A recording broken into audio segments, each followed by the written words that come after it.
फिर से एक नेक्स्ट वीडियो में आप सभी का स्वागत है। जैसा कि आप जानते हैं अपने कक्षा 12th क्लास के लिए पीसीएमबी की सीरीज चल रही है।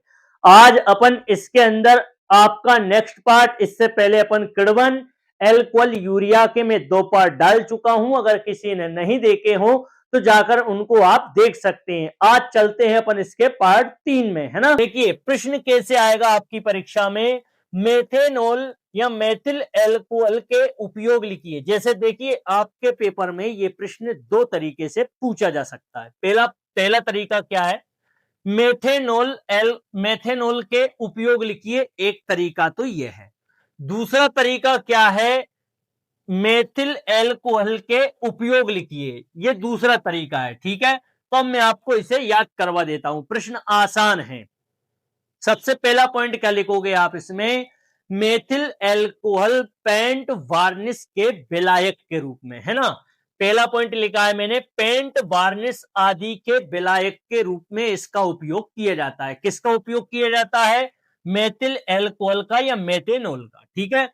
दूसरा पॉइंट क्या है, एल्कोहल को विकृत करने के लिए। एक एल्कोहल का विकृत का तात्पर्य है एल्कोहल का नशा खत्म करने के लिए आप उसे क्या दे सकते हैं, आप उसे मेथिल एल्कोहल या मेथेनॉल दे सकते हैं। इससे किसका प्रभाव खत्म हो जाएगा, एल्कोहल का प्रभाव आपका खत्म हो जाएगा। तीसरा पॉइंट है रंग औषधि के निर्माण में, रंग औषधि गंध के निर्माण में। तीसरा पॉइंट क्या है, रंग औषधि गंध के निर्माण में। तो मैं आपको एक बार और इसे स्टार्टिंग पॉइंट से बता देता हूं। पहला पॉइंट क्या लिखोगे, मेथेनॉल के उपयोग में पहला पॉइंट है पेंट वार्निश आदि के विलायक के रूप में। दूसरा पॉइंट क्या है, एल्कोहल को विकृत करने के लिए। मैंने बता दिया है विकृत किसे कहते हैं, मतलब एल्कोहल के प्रभाव को खत्म करने के लिए, ठीक है। तीसरा पॉइंट क्या है, रंग औषधि गंध के निर्माण में। उम्मीद है ये प्रश्न भी आपको याद हो गया होगा। अब चलिए अपन चलते अपने नेक्स्ट प्रश्न की ओर।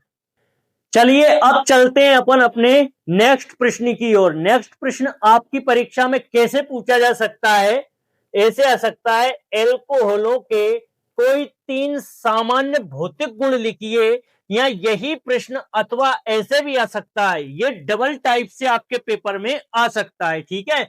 मतलब दोनों में से कोई एक ही प्रकार से आएगा आपके पेपर में। हो सकता है वो ऐसे भी आ जाए, एथिल एल्कोहल के कोई 2 भौतिक गुण लिखिए। 2 भी आ सकते हैं, मैं आपको 3 करवा देता हूं क्योंकि ये 3 नंबर का पार्ट है। हो सकता है 3 पॉइंट आ जाए तो आप 3 लिखकर आ सकते हो, है ना। तो पहला पॉइंट क्या है, इनका स्वाद तीव्र होता है, ये जल में विलय होते हैं और इनका ये ज्वलनशील होते हैं। ज्वलनशील का तात्पर्य है जो आसानी से जल जाए उसे ज्वलनशील बोलते हैं, है ना। ये जल में विलय, तो एथिल एल्कोहल के 3 हैं, इनका स्वाद तीव्र होता है, ये जल में विलय होते हैं, ये ज्वलनशील होते हैं, है ना। इनका स्वाद तीव्र होता है, ये जल में विलय होते हैं और ये ज्वलनशील होते हैं। तो उम्मीद है ये सिंपल प्रश्न था, आपको आसानी से याद हो जाएगा। अब चलिए अपन चलते हैं अपने नेक्स्ट प्रश्न की। चलिए अब चलते हैं अपन अपने नेक्स्ट प्रश्न की ओर। नेक्स्ट प्रश्न आपकी परीक्षा में कैसे आ सकता है, यूरिया के 2 भौतिक गुण, 2 रासायनिक गुण और 2 उपयोग लिखिए, है ना। तो 2-2 ये प्रश्न आपकी परीक्षा में आ सकता है। या यूरिया के उपयोग लिखिए, है ना। कैसे आ सकता है, यूरिया के उपयोग लिखिए, या यूरिया के, ये ऐसे भी आ सकता है, यूरिया के, मतलब एक टाइप से ही आ सकता है। कैसे आ सकता है मैं आपको एक बार फिर बता देता हूं। अगर वो पूछेगा तो ऐसे भी पूछ सकता है, यूरिया के 2 भौतिक गुण, 2 रासायनिक गुण एवं 2 उपयोग लिखिए। या अब वो इसे काट काट कर भी पूछ सकता है। कैसे काट सकता है वो इस प्रश्न को, यूरिया के 2 भौतिक गुण लिखिए, बस आगे से छोड़ देगा, आगे से वो नहीं लिखेगा।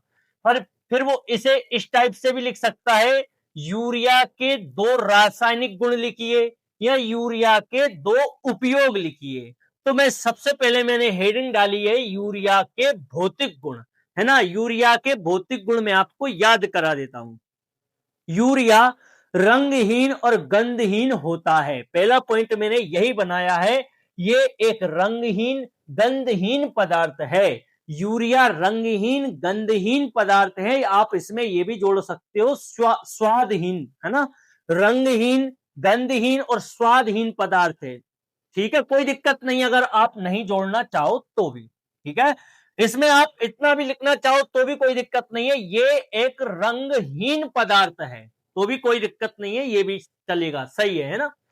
दूसरा पॉइंट क्या है इसका, इनका गलनांक, है ना, किसका, यूरिया का गलनांक 132 डिग्री सेल्सियस है। ठीक है, पहला पॉइंट क्या लिखा है मैंने, ये एक रंगहीन गंधहीन पदार्थ है। दूसरा पॉइंट लिखा है ये इसका गलनांक, किसका, यूरिया का गलनांक 132 डिग्री सेल्सियस होता है।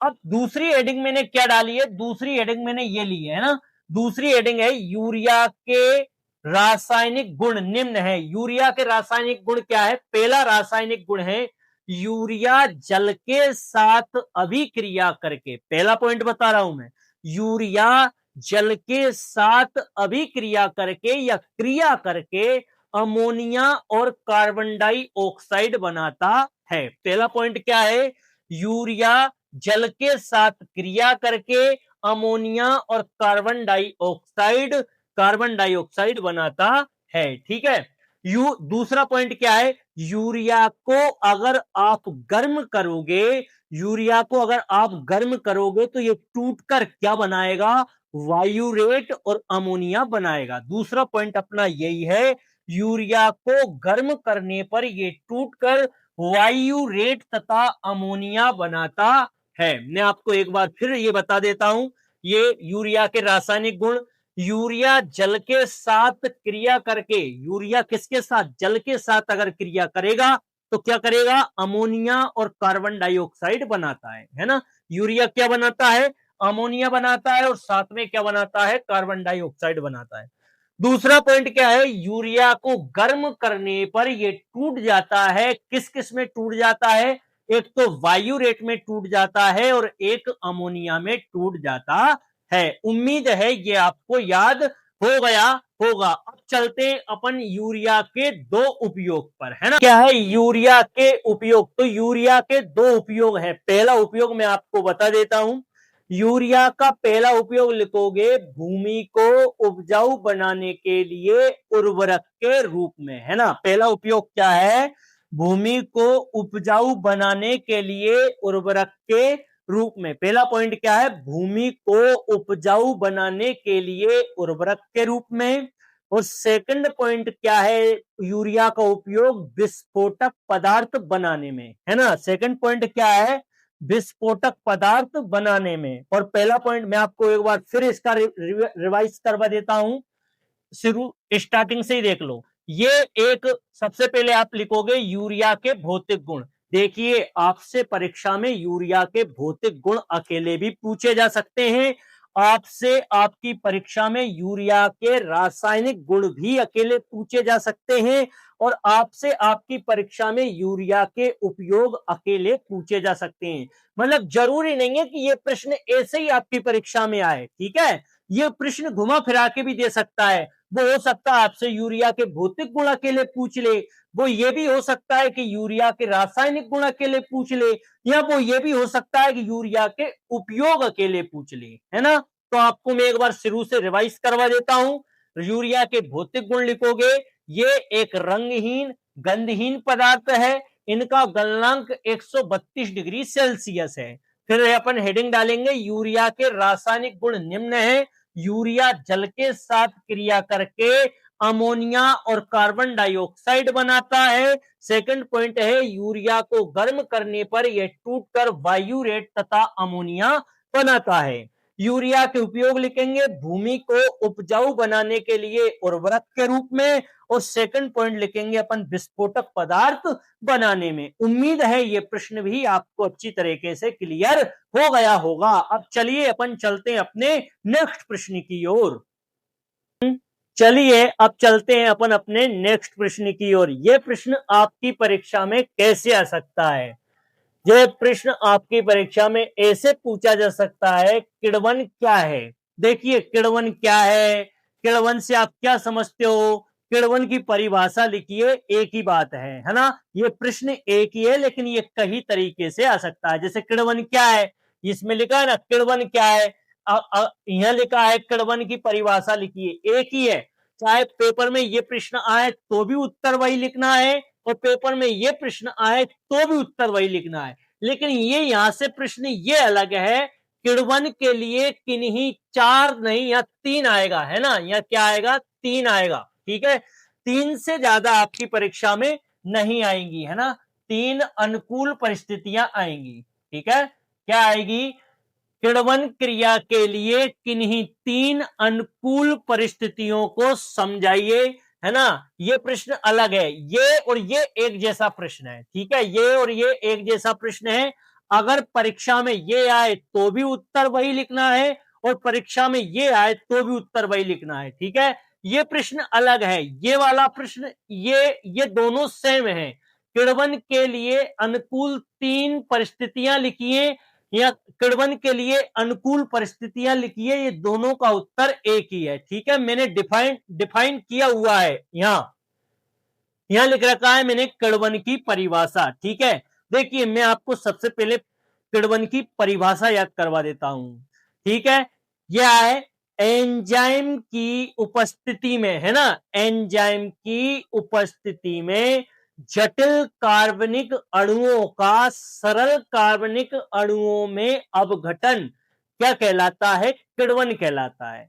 एक बार फिर मैं आपको समझा देता हूं। देखिए इसमें आप धीमी गति से ये लिख सकते हो और नहीं भी लिख सकते, मतलब नहीं लिखोगे तो ये मत समझना कि आपकी परिभाषा गलत है। अगर आपने धीमी गति से भी लिख दिया तो भी कोई दिक्कत नहीं है। मैं आपको ये मैंने लिख रखी है, एंजाइम की उपस्थिति में जटिल कार्बनिक यौगिकों का धीमी गति से सरल कार्बनिक यौगिकों में अपघटन, यहां इसे आप ऐसे भी लिख सकते हो। मैं आपको फिर बता देता हूं, एक बार और देखिए, एंजाइम की उपस्थिति में जटिल कार्बनिक यौगिकों का सरल कार्बनिक यौगिकों में अपघटन की क्रिया किण्वन कहलाती है। ये भी परिभाषा आपकी सही होगी, मिस्टेक नहीं है, ठीक है। मैं आपको समझा देता हूं, एंजाइम की उपस्थिति में जटिल कार्बनिक यौगिकों का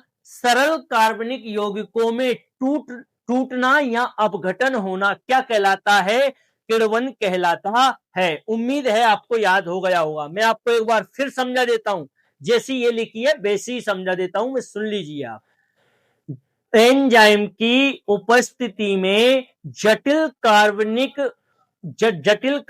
यौगिक का धीमी गति से सरल कार्बनिक यौगिकों में टूटना या अपघटन होना एक ही बात है ना। टूटना या अपघटन होना, अपघटन की क्रिया क्या कहलाती है, किण्वन कहलाती है। अब मैंने लिखा क्या है, एंजाइम की उपस्थिति में जटिल कार्बनिक यौगिकों का धीमी गति से सरल कार्बनिक यौगिकों में अपघटन की क्रिया क्या कहलाती है, किण्वन क्रिया कहलाती है। उदाहरण क्या है, सीरे से एथिल एल्कोहल बनाना। क्या है उदाहरण, सीरे से एथिल एल्कोहल बनाना। अब किण्वन क्रिया, ये प्रश्न ये किसका उत्तर हो गया। अगर आपकी परीक्षा में ये प्रश्न आए तो भी इसका उत्तर यहां तक ही है, ठीक है। ये अकेला आ जाए ये प्रश्न तो उत्तर आपको यहीं तक लिखना है, और अगर ये प्रश्न इतना सा अकेला आ जाए तो भी उत्तर आपका यहां हो गया। ये नीचे वाला उत्तर किसके लिए है, ये यहां से है, ये इसका, ये प्रश्न आपकी परीक्षा में आए तब आपको उत्तर ये लिखना है ना। और ये नीचे वाला, ये किण्वन के लिए अनुकूल परिस्थितियां लिखिए तो भी आपको यही वाला उत्तर लिखना है। समझ में आई होगी आपको, है ना। किण्वन के लिए आवश्यक अनुकूल परिस्थितियां, इसके लिए तापमान कितना होना चाहिए, इसके लिए तापमान 25 से 35 डिग्री सेल्सियस होना चाहिए। पहला पॉइंट क्या है, किण्वन के लिए अनुकूल तापमान 25 से 35 डिग्री सेल्सियस होना चाहिए।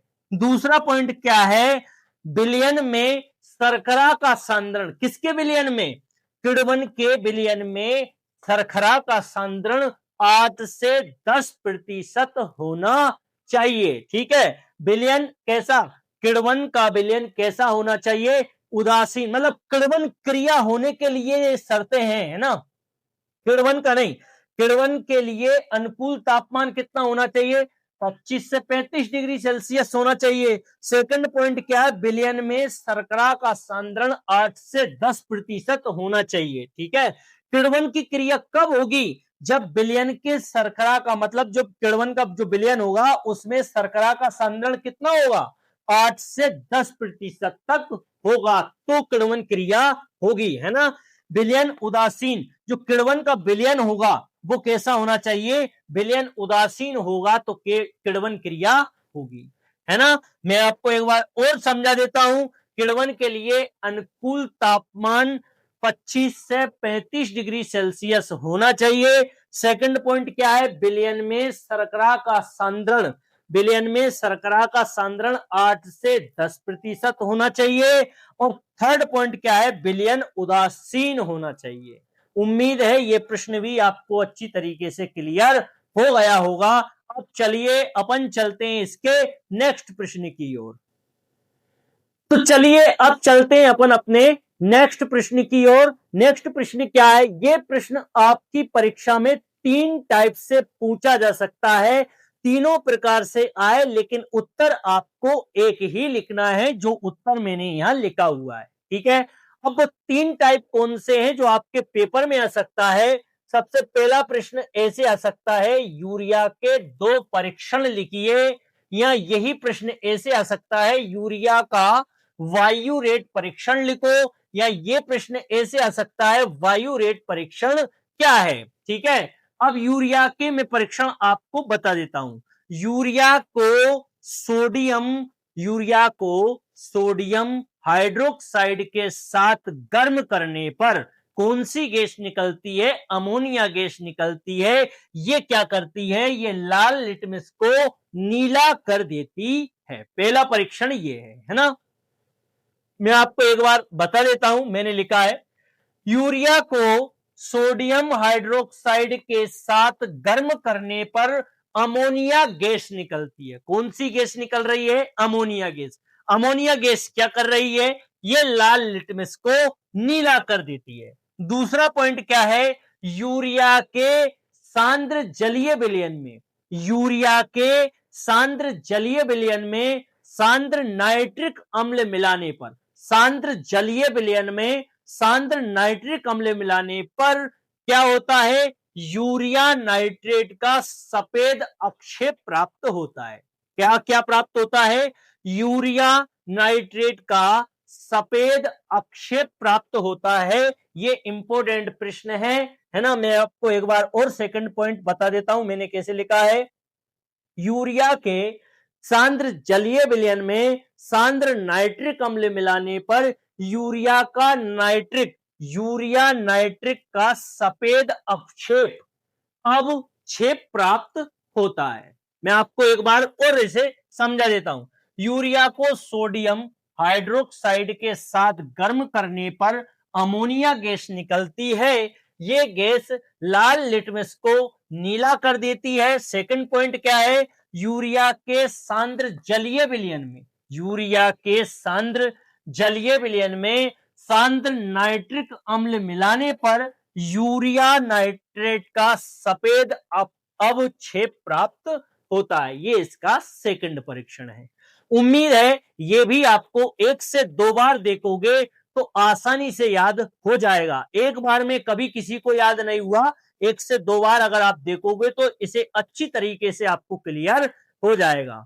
यहां ये पार्ट आपका क्या है, किण्वन एल्कोहल एवं यूरिया पूरे तरीके से कंप्लीट होता है। अब मिलेंगे अपन पीसीएमबी के नेक्स्ट पार्ट में। तब तक के लिए आप सभी का धन्यवाद। आपको वीडियो को लाइक करना है, चैनल को सब्सक्राइब करना है और ज्यादा से ज्यादा अपने दोस्तों के साथ शेयर करना है। मिलते हैं अपन नेक्स्ट पार्ट में।